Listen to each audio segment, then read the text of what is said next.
A sada je na redu Miroslav Kovač.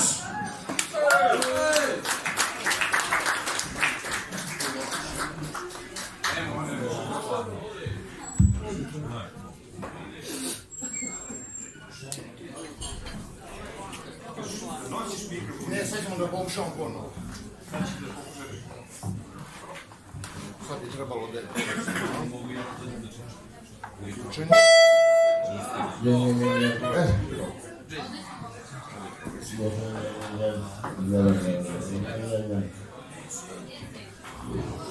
Programski sadržaj koji sledi ne odražava nužno mišljenja i stavova autora, a pogotovo ne vređa ničija u ovoj prostoriji verska osjećanja.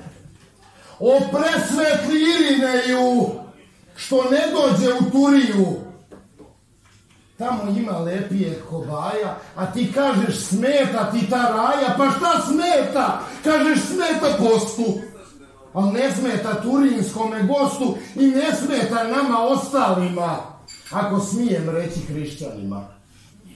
Ako toliki greh je Irineju, obrati se svetlom Pahomiju i pitaj ga kako je umranje.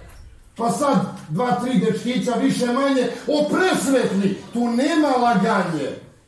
Op, žica, žica, žica, slatka vam je ta kletvica. Op, žica, žica, žica, smeši vam se kobasica. Ne otiđok tamo. A žao mi tih ljudi što prokleti su, a ne znaju ko sudi. I na crvene to liči mi, a još više na one crne i mogo bi malko Hrist da nam se vrne. Ali bolje ne, znate zašto? Jer video bi svašta.